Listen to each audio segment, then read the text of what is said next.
All right, guys, so let's talk about some basic automata assembly. Now, I've done a little bit to my chassis just to kind of prepare, and I would also recommend that you do this. So I've taken a couple of rolls.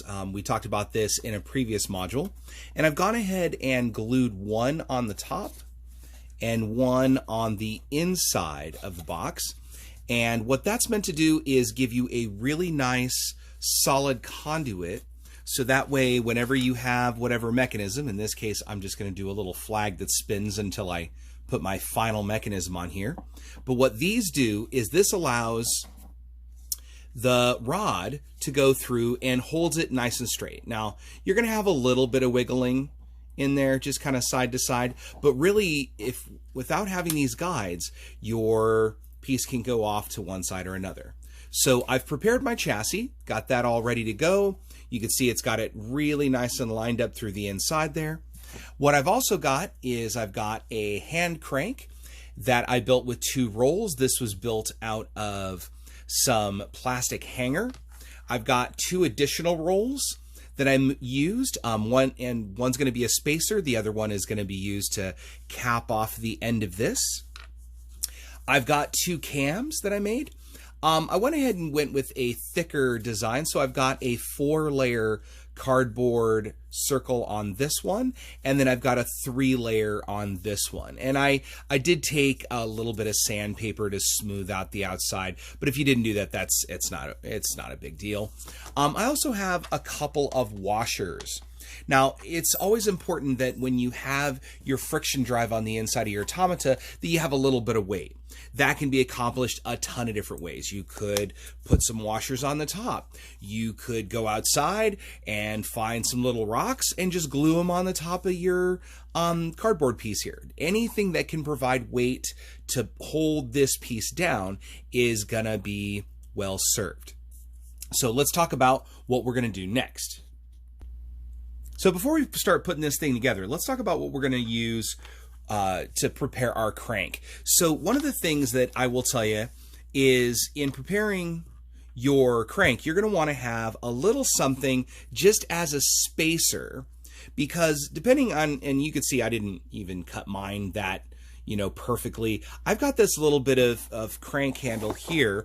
And so when I go to put that in my box, that could rub up against the side of the chassis, get caught up and things like that. So the first thing I would say before we even start talking about our chassis is you want to just take one of your rolls and slide it really nice and close up against your handle. And what that's going to do is provide you just a little space, so that way when you go to turn your crank, you've got a really nice smooth action.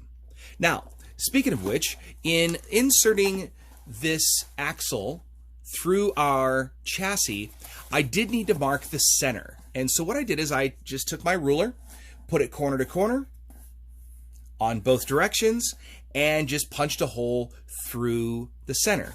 I did that on both sides of my automata, so you can see on this side of the chassis, because this is where my drive axle is going to go. And I did the same thing on the top for what I'm going to have sitting on the top of this model. So now that I've got that, let's talk about how we are going to handle the inside, because generally you want to work with your mechanism on top of your automata before we worry about your drive axle.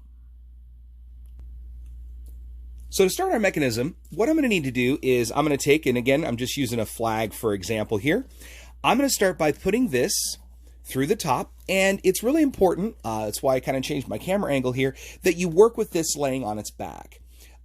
This is going to give you area and room to maneuver inside the box. It's also going to give you the ability to then kind of make some adjustments when you get ready to put your crankshaft in there. So I'm going to take my heavier, this is a 4-layer cam, and I'm going to just go ahead and put a couple of washers on top of it just for a little bit of weight. And then I'm going to carefully put this on my flagpole here. So I'm just going to kind of thread it through. And for right now, I'm just going to look at a gentle kind of slip fit. I'm not going to worry about gluing everything into place. And so what you can see there is I've got my washers above, I've got my nice flag here, and you can see that I've got my 4-layer cam right there. Now, when I get ready to put in my next piece, I have to think about where I'm going to align my drive cam with the friction drive up here, because these are going to need to cross. So I'm going to reset my camera, and we're going to talk about how to put that in. But when we do that, I'm just going to adjust my camera here. It is always best, before you worry about lining these up, that you go ahead and put your crankshaft in. So I'm just going to slide that in this side, reach in here, put my drive cam in there, and go ahead and slide it across. Now we can worry about the alignment here in just a minute. I'm just going to take my last roll here, and this is just going to be used on the end to just kind of hold everything together. Now, you don't want to make this too tight. You don't want to glue anything yet, because there's a lot of little subtle fixes that we may need to do before we call this thing good. So let me reset my camera, and let's talk about how we're going to line this thing up to get it to work. All right, so let's look at how we're going to get this lined up. So I've got my crankshaft in there, I've got my roll over here to hold it, and I've got my friction drive right here. Now I've gone ahead and turned my light on here so you guys can see cleanly inside. Now my handle is on what would be in the video the right hand side of the screen. Now I'm going to tell you, just if this is a personal preference. When you're looking at a friction drive, first off, friction drives are not going in the center. That's going to cause you too much kind of binding up. You might even hit the axle here. Plus, you're not actually pressing on the right side of the wheel. A second tip is that for me, in my opinion, I like to have my friction drive closer to the handle. So my first little adjustment I'm going to make is I'm just going to lift up this drive cam, and I'm going to slide it over here. Now, there's a couple of things you could do in terms of stability, but I'm going to show you that if this has weight on it, and I put this down,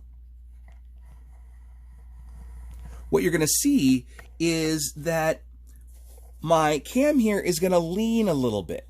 Well, that's going to be because it's not glued down, it's not secure.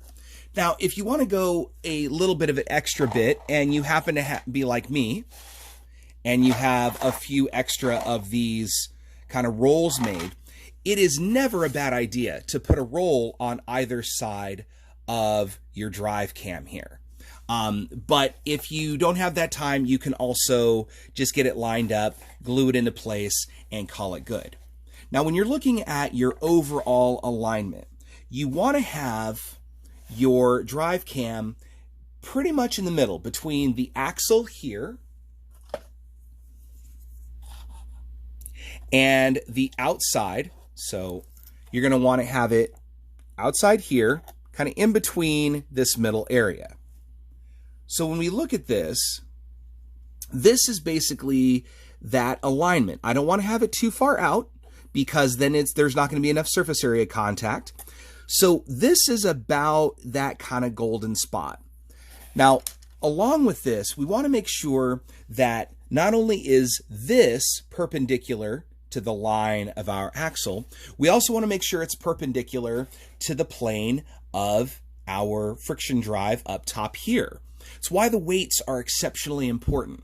Now, like many of you, I cut all these by hand, and so there's going to be little inconsistencies on the side of this. You can sand it out, but you can also go ahead and take the liberty of, putting a little bit of glue or wrap a rubber band, something for friction. But the better they match up, the more it's going to work for you.